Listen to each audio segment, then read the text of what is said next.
붙들어 주시는 하나님이라는 제목으로 말씀 전할 때에 많은 은혜 받으시기 바랍니다. 오늘의 핵심 주제는 도망치고 싶을 때 하나님께서 붙들어 주신다. 도망치고 싶을 때 하나님께서 붙들어 주신다. 어떤 관계적인 어려움보다도 더 어려운 것이 가족 간의 갈등과 분쟁입니다. 경찰청의 2023년 살인사건 피해자 유형 통계에 따르면요, 가족과 친지의 비율이 40%나 된다는 것을 볼 수가 있습니다. 100명 중에서 살인사건 피해자의 100명 중에서 40명이 가족에게 죽임을 당한다는 그런 이야기입니다. 잠언 18장 19절 말씀에도 보면요, 형제와 다투고 화해하는 것이 얼마나 어려운지를 알려줍니다.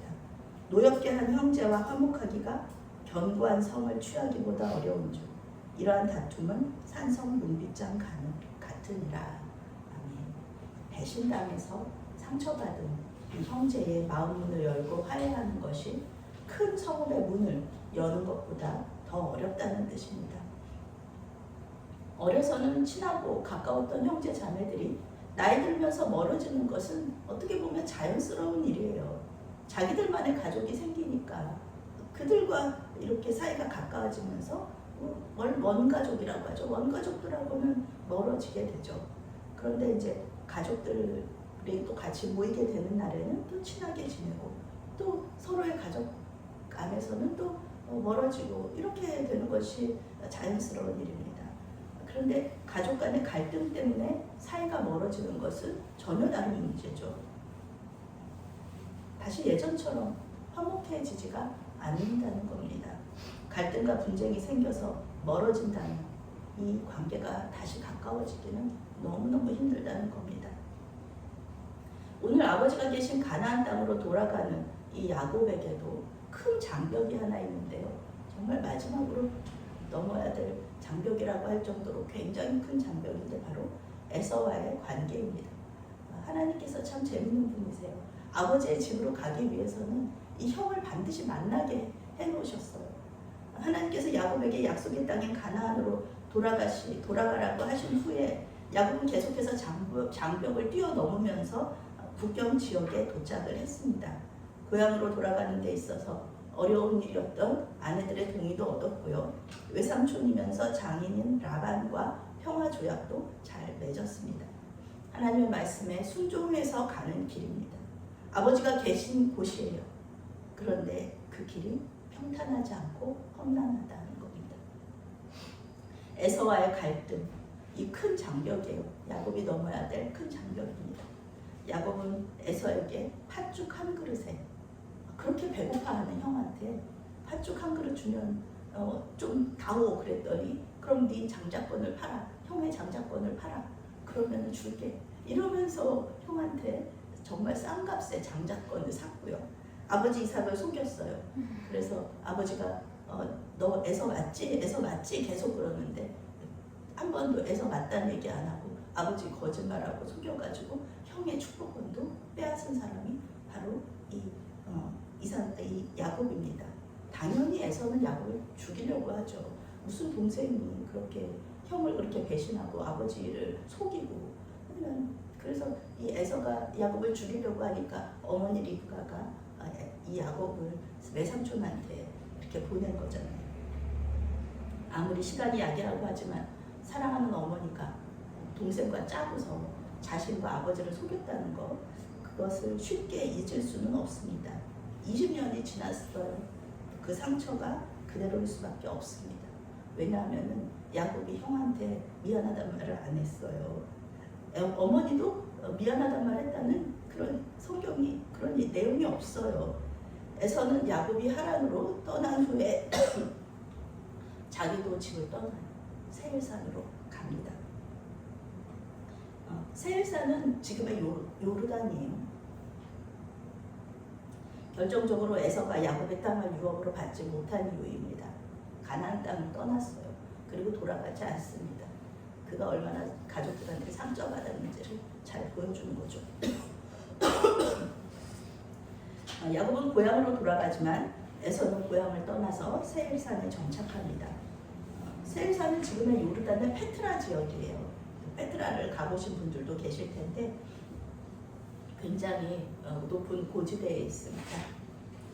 문제는 아버지가 계신 헤브론으로 가려면 에서의 땅을 통과해야 한다는 겁니다. 하나님은 우리의 삶의 과정 속에서 역사하고 계세요.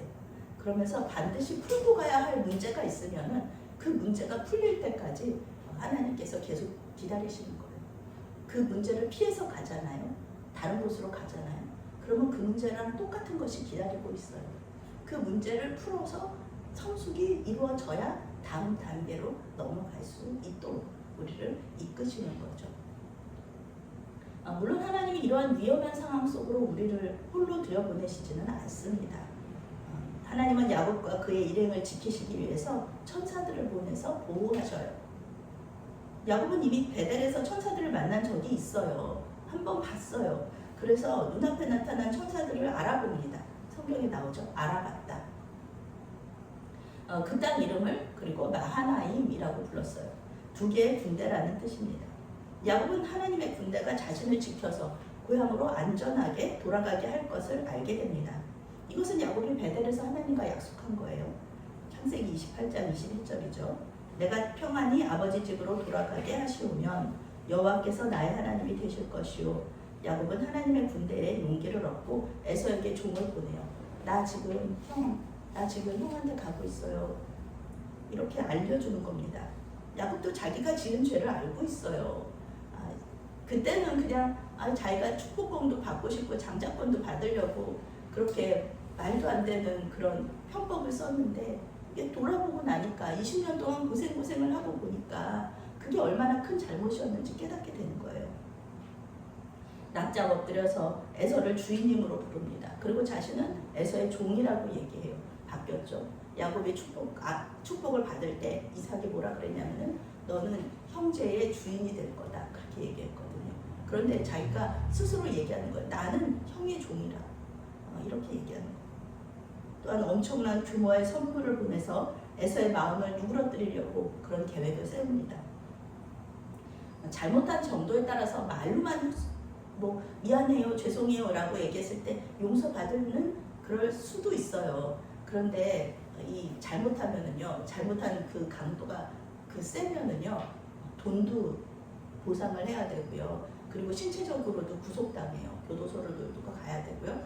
때로는 목숨으로 그 잘못을 용서받아야 될 때도 있습니다. 용서를 받는다는 것은 값비싼 비용을 치러야 된다는 것입니다.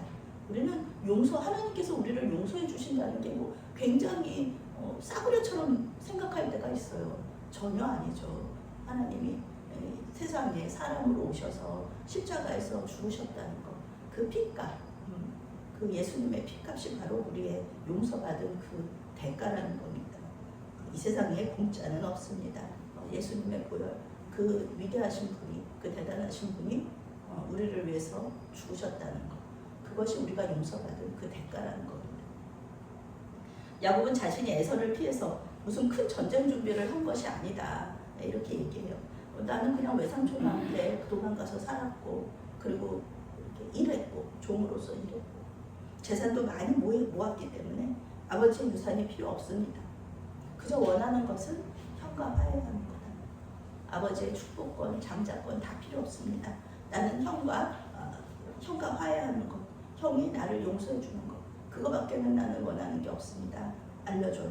그런데 종들이 돌아와서 전한 소식은 에서가 400명의 부하를 거느리고 야곱에게로 오고 있다는 겁니다. 성경은 야곱이 심히 두렵고 답답해했다 이렇게 말하고 있습니다. 새번역 성경은 너무나 두렵고 걱정이 되었다 이렇게 번역하고 있어요. 야곱은 자신이 아무리 짐승들과 종이 많잖아요. 굉장한 큰 부자잖아요. 그런데도 에서와 싸워서는 이길 승산이 없다고 말하는 거예요. 아무리 우리나라 최고의 부자가 군인하고 싸운다 그랬을 때 그 군인하고 싸워서 이길 수는 없잖아요. 처음부터 에서는 사냥꾼이었고 자기는 목자였습니다. 에서와 야곱은 지금 97세예요. 완전히 노인들이죠. 그런데도 에서는 세일산을 점령했어요. 그곳에 살던 원주민들을 쫓아내고 그리고 자신만의 성을 쌓은 사람입니다. 페트라 가보시면 아시겠지만요. 거기 땅 차지하기가 쉬운 땅이 아닙니다. 협곡이 굉장히 많아요. 위에서 아래로 뭐 돌이나 화살 같은 거 이렇게 쏘면은요, 거기 꼼짝없이 죽을 수밖에 없는 곳인데 거기를 에서가 점령을 했다는 거예요. 대단한 사람이에요. 야곱이 굴을 쌓을 때 에서는 군사력을 강화했습니다. 그러니 싸우면 누가 이겨요? 당연히 에서가 이기고 자기와 자기 가족들은 다 죽을 수밖에 없다. 야곱은 두렵고 떨리는 마음에 하나님께 기도하기 시작합니다. 창세기에서 제일 긴 기도라고 해요. 하나님께서 여기까지 인도해 주심에 감사하고 솔직하게 자신의 두려운 마음을 말씀드립니다. 마지막으로 하나님께서 약속하신 대로 야곱과 자손들을 지켜달라고 기도해요. 그런데 기도하고 났는데 하나님이 침묵하세요. 대답이 없으세요. 그리고 야곱은 어떻게 해요? 하나님은 하나님대로 일하실 거고 나는 나의 일을 해야겠다 생각해서 이제 꾀를 냅니다. 에서의 마음을 누그러뜨리고 에서를 이렇게 그 속도를 좀 줄일 방법, 에서의 신경을 분산시킬 방법을 생각해내요. 그게 뭐냐면은 에서에게 선물을 계속해서 보내는 거예요. 야곱은 5번에 걸쳐서 염소, 양, 약대, 소와 나귀 등 550마리를 에서에게 보냅니다. 550마리면은요, 그때 어떤 나라에서 큰 나라에 조공바치는 것보다도 더 큰 규모예요. 한꺼번에 보내지 않고 나누어서 보내는데 그 이유는 에서의 마음을 순차적으로 이렇게 녹이려고 그런 이유도 있고, 그리고 짐승을 받으면은요 한 번에 막 100마리씩 받잖아요. 그러면은 그 100마리 받아야죠. 그리고 또 그 아이들 그 짐승들 돌봐야죠. 그러니까 이제 그 에서와 그 부하들의 신경이 분산되겠죠. 시간과 에너지가 소모되고 또 550마리가 에서의 주위에 있는 거니까 야곱을 만났을 때 야곱을 한 번에 치려고 해도 이렇게 거리가 떨어져 있잖아요. 물리적인 거리가. 그런 생각을 다 한 거예요, 이 야곱이. 결과적으로는 이것은 하나님의 방법은 아니었습니다. 다음 주에 말씀에 나오겠지만 하나님은 전혀 생각하지도 못한 방식으로 에서가 야곱을 불쌍히 여기게 만드세요. 그리고 용서하고 화해하도록 이렇게 일을 만드십니다. 하나님의 계획은 사람의 계획하고는 너무 달라요. 그런 유치한 계획이 아닙니다. 하나님의 계획을 알지 못하고 하나님의 침묵에 잠을 이루지 못하던 야곱은 한밤중에 가족들을 모두 야복강을 건너게 해요. 그리고 자기는 웬일인지 강 반대편으로 다시 건너옵니다. 성경은 왜 야곱이 가족들과 함께 야복강을 건넜다가 다시 돌아왔는지 말해주지 않습니다.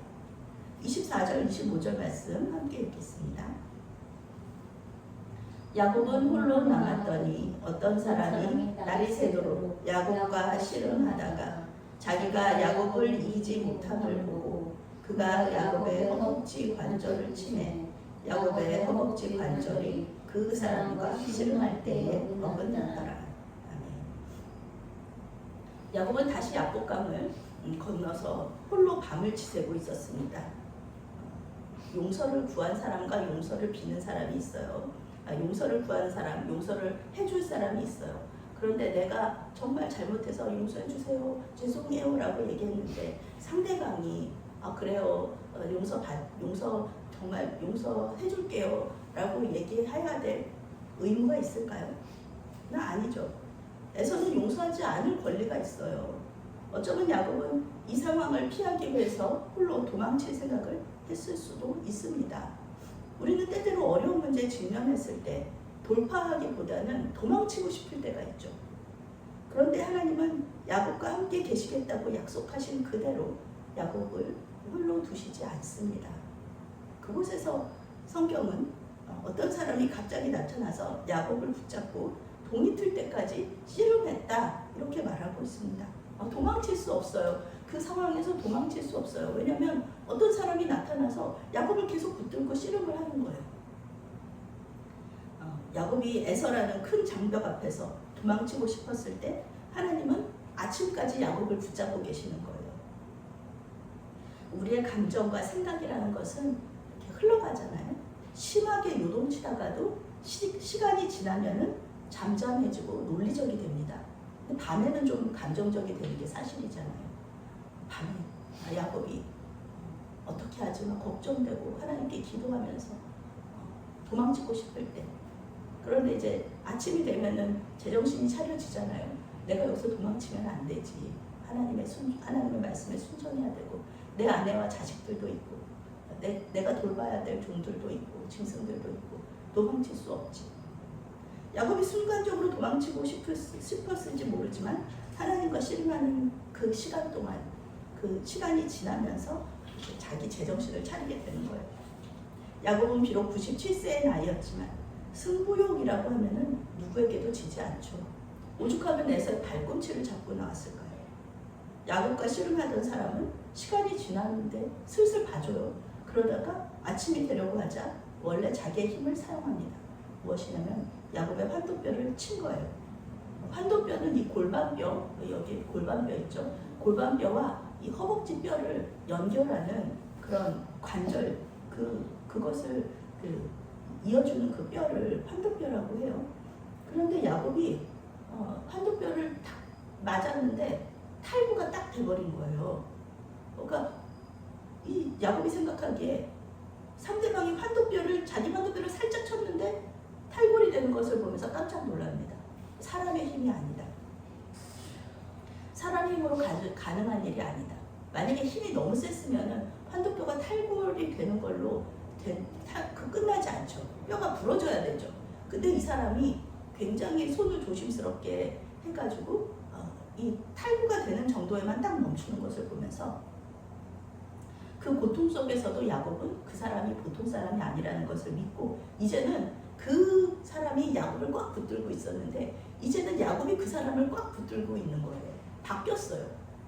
붙드는 사람이 바뀌었습니다.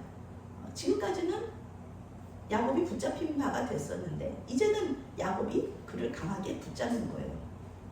이 사람은 야곱에게 날이 새려고 하니 나를 놓아주시오, 이렇게 말합니다.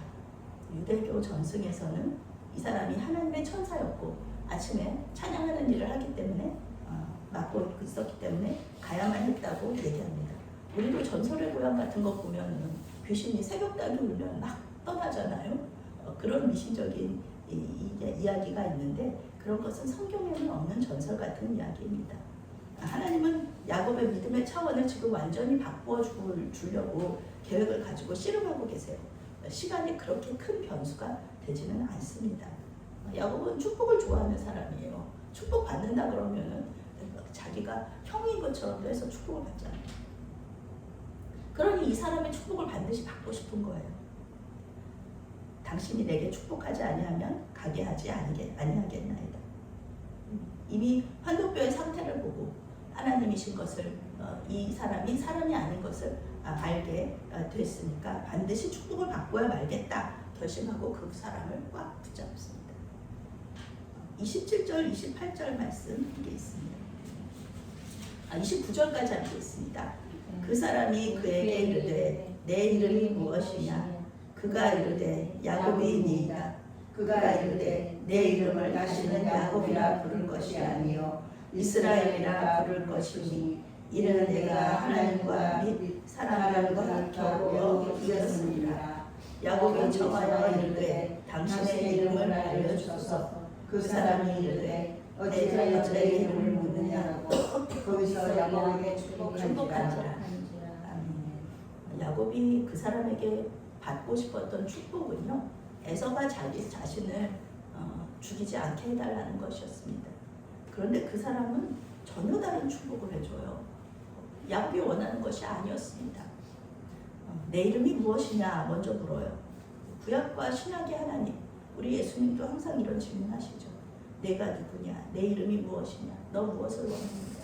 이런 아주 본질적인 질문, 원초적인 질문을 하시는 분이 하나님이세요.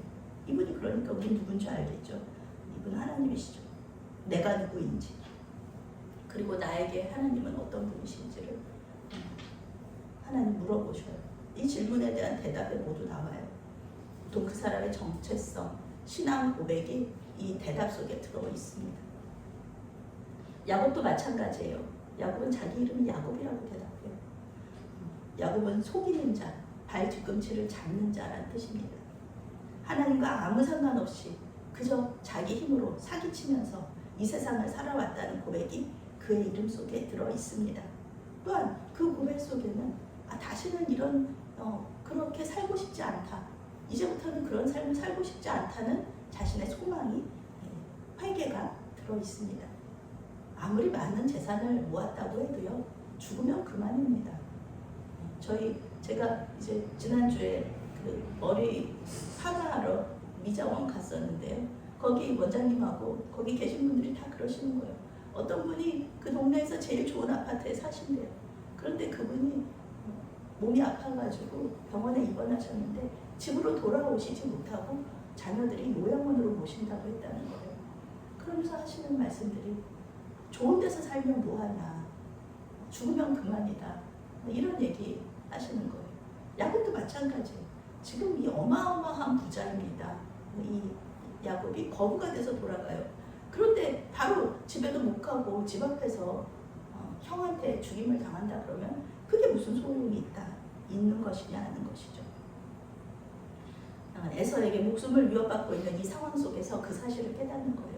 지금까지는 돈이 많으면 장자권을 가지고 있으면 아버지에게 축복권을 받으면 자기가 다 잘 되는 줄 알았죠. 다 행복한 줄 알았죠. 그런데 이 죽음 앞에서 그것이 아무것도 아니라는 것을 깨닫게 된 겁니다. 하나님이 없으셨으면 지금 자신은 거부가 될 수도 없었고 이 위태로운 상황에서 빠져나갈 구멍도 없다는 것을 알게 된 거예요.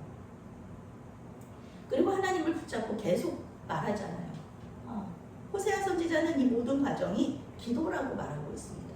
간절히 하나님 붙잡고 하나님께 말씀드리고 자기 어려움, 그리고 또 하나님의 대답을 듣고 이러는 것이 기도라는 것이죠. 하나님과 대화하는 것이 기도라는 것입니다. 나 혼자 막 하나님 앞에 뭐 이거 해주세요, 저거 해주세요, 그런 것이 기도가 아니라 하나님께서 지금 말씀하시는 거 듣는 거잖아요. 그때 하나님께서 말씀하시는 것을 듣는 이 기도 가운데 역사가 일어나는 거죠. 이 사람은 야곱의 이름을 바꿔주면서 야곱을 축복합니다. 야곱의 할아버지인 아브라함과 할머니인 사라도 하나님께서 이름 바꿔주셨어요. 야곱의 이름이 바뀐 후에도 이 야곱의 삶이 완전히 바꿔질 거라는 것을 우리는 알 수 있어요. 그 사람은 야곱의 이름을 이스라엘로 바꿔줍니다. 이스라엘은 보통 하나님과 겨루어 이긴 자라고 번역하지만요, 정확한 번역은 하나님과 더불어 힘을 얻어 강하게 된 자라는 뜻입니다. 하나님이 통치하신다, 하나님이 투쟁하신다, 이런 뜻으로도 해석할 수 있습니다. 그러니까 이스라엘이라는 이름 자체가 하나님하고 굉장히 큰 연관을 가지고 있어요. 하나님과 함께한다는 그 뜻이 이 이름 안에 들어있어요. 지금은 이 이스라엘이 나라의 이름이 되었죠. 이제 야곱은 더 이상 자기 힘으로 사는 사람이 아니라 하나님의 능력을 힘입어서 사는 사람으로 변화됩니다. 그리고 그 변화의 시작은 왠지 하나님의 힘이 돼서 막 골리앗 장군같이 큰 힘을, 삼손같이 큰 힘을 얻은 것 같잖아요. 아니에요. 이 이름을 받고 나서 야곱이 가장 처음으로 받은 것은 자기가 절름발이가 되었다는 겁니다. 절뚝절뚝하면서 이 야곱강을 다시 건너가요. 환도뼈를 다친 후에 그가 계속 절름발이었다는 기록은 없습니다. 그렇지만 야곱은 더 이상 자식을 갖지 못해요. 라헬은 이미 뱃속에 베냐민이 있거든요. 더 이상 자식이 태어나지 않아요. 환도뼈를 다친 후에 그렇게 됩니다. 지금까지 자기 힘을 믿고 형과 씨름하고 부모님과 씨름하고 라반과 씨름했던 야곱이 이제는 하나님과 씨름하면서 누구와도 씨름하지 않고 속이지도 않게 됩니다. 더 이상 속이는 일이 없어요. 이제 야곱은 속는 일은 있어도 다른 사람을 속이지는 않습니다. 하나님의 능력으로 이 사람이 변화가 되는 거예요. 오히려 자기가 속지만 더 강한 자가 됩니다. 야곱은 자신의 이름을 바꿔주고 축복한 사람의 이름을 알고 싶어 해요. 기도라는 게 이런 겁니다. 그런데 그 사람은 자신의 이름을 알려주지 않아요. 이 사람의 이름은 여호와. 우리는 모두 여호와 하나님의 이름을 알고 있죠. 왜냐하면 모세가 이 창세기를 기록했기 때문에 그래요. 하나님께서 제일 처음에 여호와 자기 이름을 알려준 사람이 바로 모세거든요. 영어 성경은 어찌하여 내 이름을 묻느냐 이렇게 번역하는데요. 이것을 지금 우리가 이렇게 말하는 것처럼 생각하면 이렇게 바꿔본다면요, 너 나 누군지 몰라? 이런 거예요. 말을 안 해주신 게 아니에요. 얘기 안 해주신 게 아니라, 이름 알려주시지 않은 게 아니라, 너 나 누군지 몰라? 너 나 알잖아. 이렇게 말씀해 주신 거예요. 이름은 모르지만 그 사람은 베델에서 이미 하나님을 만나 주셨고 하란에서 야곱을 만나 주셨던 하나님이라는 겁니다. 30절부터 32절 말씀 읽겠습니다. 그러므로 야곱이 그곳 이름을 브니엘이라 하였으니 그가 이르기를 내가 하나님과 대면하여 보았으나 내 생명이 보존되었다 함이더라. 그가 브니엘을 지날 때에 해가 돋았고 그의 허벅다리로 말미암아 절었더라. 그 사람이 야곱의 허벅지 관절에 있는 둔부의 힘줄을 쳤으므로 이스라엘 사람들이 지금까지 허벅지 관절에 있는 둔부의 힘줄을 놓지 아니하더라. 아멘. 야곱은 하나님과 씨름했던 곳, 그곳 장소 이름을 브니엘이라고 불러요. 하나님의 얼굴이라는 뜻입니다. 성경에서는요, 하나님의 얼굴을 직접 본 사람은 죽는다고 해요. 그런 믿음이 있었어요. 그런데 자신은 하나님의 얼굴을 보았지만 죽지 않았잖아요.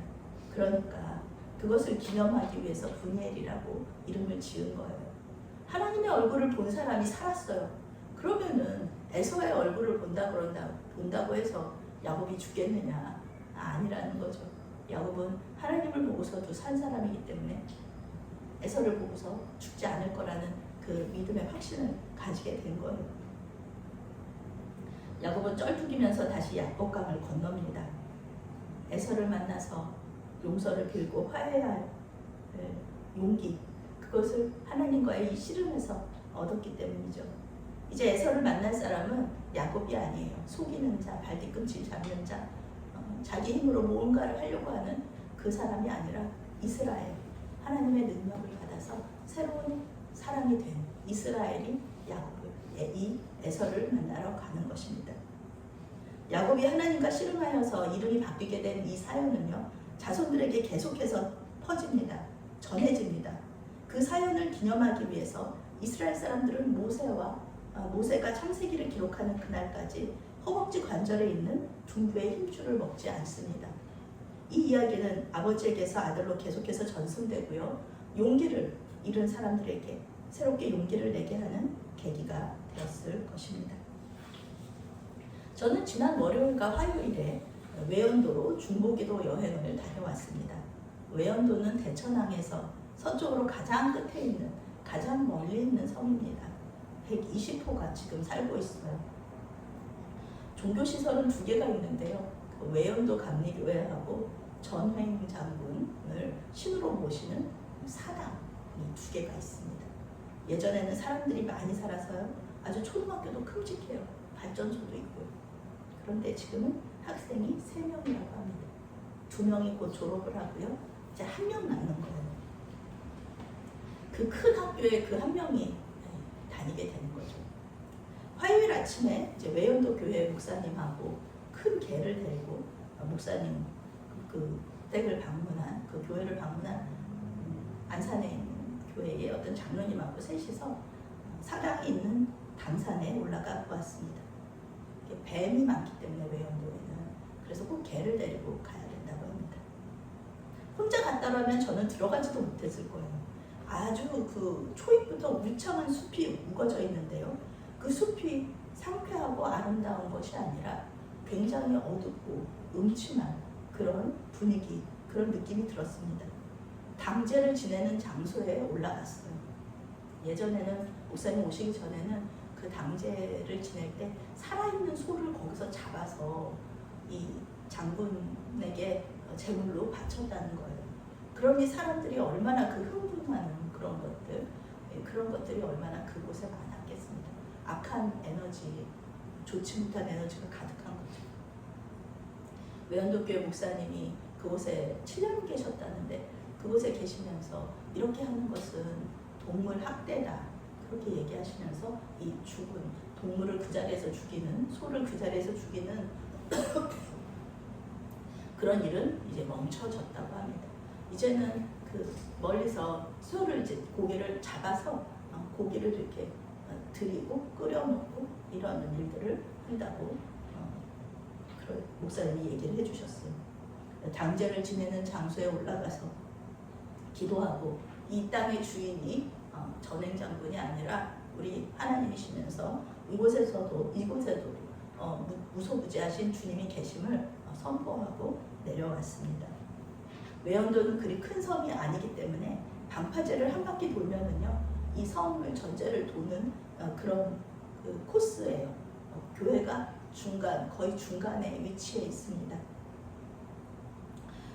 방파제를 한 바퀴 돌면서 기도를 하고 돌아오려고, 교회로 들어오려고 혼자 길을 나섰습니다. 날씨가 정말 좋았어요. 그리고 대낮이었기 때문에 하나도 무서울 이유가 없었습니다. 그런데 제 마음에 문득 두려운 마음이 드는 거예요. 많은 사람들이 살았기 때문에 빈집이 많습니다. 그런데 그 빈집은 황폐해요. 그리고 그 정돈되지 않은 생활 쓰레기들도 많고요. 까나리 액젓이 거기 특산물이에요. 그래서 엄청난 큰 통이 아주 수많은 통들이 있어요. 냄새도 나고 외견상 보기도 좋지 않았습니다. 두려운 마음이 들어오니까요. 방파제가 저 앞에 보이거든요. 거기에 등대가 있어요. 가까운 곳인데 거기까지 가는 길이 그렇게 먼 거예요. 가기 싫은 거예요. 그리고 교회당 안으로 도망치고 싶었습니다. 그런데 하나님께서 저를 여기까지 보내신 이유가 있을 것이다. 하나님께서 나와 함께 하시니 쓸데없이 비장해지는 거예요. 죽으면 죽으리라. 하도 여기가 뭐 귀신이 많고 뱀도 많고 또 사람도 무섭고 뭐 이런 얘기를 하니까 제가 좀 마음에 두려운 마음이 들었습니다. 그래서 기도하면서 그 길을 걸었습니다. 외연도를 위해서 기도하는 것이 아니라 저 자신의 믿음 없음을 회개하면서 저 자신에게 하나님과 둘이서 지금 걷는 그 길을, 그 임재를 느끼면서 걸었습니다. 계속해서 두려운 마음이 들었지만 주님과 동행하면서 방파제를 돌아 다시 교회로 돌아올 수 있었습니다. 승리하게 하신 하나님을 찬양합니다. 왜 하나님께서 외연도로 가게 하셨는지 아직은 잘 모르지만 이것은 확실해요. 하나님과 함께 있다는 그 임재하심의 느낌이라고 할까요? 그것이 굉장히 저에게 강해졌습니다. 그래서 혼자서 어딘가에 있을 때 항상 낯설어하고 그런 것들이 이제는 많이 사라진 거예요. 외연도로 갈 때와 올 때의 그 느낌이 달라졌어요. 하나님께서 나와 함께 하신다는 것이 더 강하게 와 닿았습니다. 우리는 때때로 하나님께 순종하면서도 또 하나님께서 우리와 함께 계신다는 것을 알면서도 두려운 마음 때문에 도망치고 싶을 때가 있습니다. 하나님께서 함께 하신다는 걸 알면서도 내가 뛰어넘을 수가 없는 높은 장벽과 만나면은 뒤로 물러설 수밖에 없는 거죠. 도망치고 싶은 거예요. 골리앗 앞에 서 있던 그 이스라엘 백성들, 이스라엘 군대들이요. 그들이 용감하지 않았던 것이 아니었어요. 이런 모습이었죠. 저처럼 그 골리앗 앞에서 뒤로 물러서는 그런 것. 근데 다윗은 아니에요.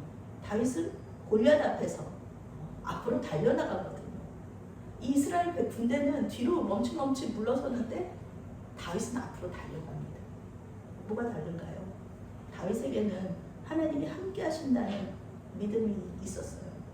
골리앗 장군보다 하나님이 더 크시다는 것을 다윗은 알고 있었거든요. 그런데 이스라엘 백성들은 아니에요. 이스라엘 군대들은 아니에요. 골리앗이 너무 커요. 보이지 않는 하나님보다 골리앗이 너무 크니까 뒷걸음질 칠 수밖에 없었던 겁니다. 도망치지 마시기 바랍니다. 도망치지 마세요. 하나님께서 우리를 통해 하실 일들을 기대하면서 에서와 같은 그 높은 장벽, 하나님께서 가라고 하셨을 때는 뛰어넘을 수 있으니까, 부서워 버릴 수 있으니까 가라고 하신 거예요. 가시기 바랍니다. 걸어가세요. 우리가 연약하다는 것은 하나님께서 가장 잘 알고 계십니다. 우리 힘으로 못한다는 거 너무 잘 알고 계세요. 그래서 하나님께서 붙잡아 주시는 거잖아요. 우리가 못하니까 하나님께서 붙잡아 주시는 거고, 그리고 먼저 붙잡아 주시니까 우리도 하나님 붙들고 가는 거죠.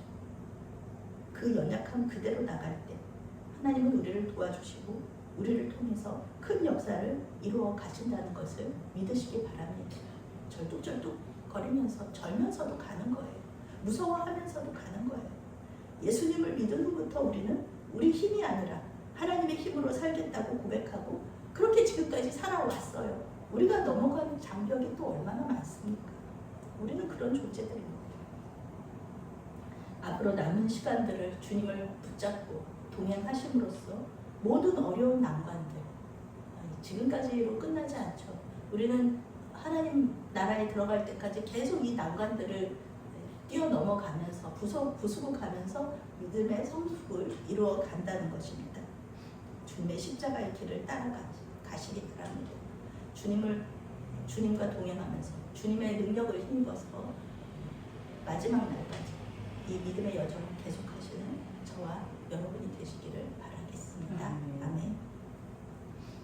사랑하는 하나님, 눈앞의 문제가 너무 커서 도망치고 싶을 때 우리를 붙잡아 주시고 힘을 주셔서 그 문제를 돌파하고 앞으로 나아갈 수 있게 해주시니 감사를 드립니다.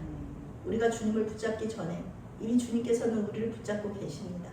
주님께서 인도하시는 그 길에 순종으로 응답하며 따라갈 수 있도록 인도하여 주시옵소서. 절뚝거리면서도 주님을 따라가게 하여 주시옵소서. 예수님의 이름으로 기도합니다. 아멘.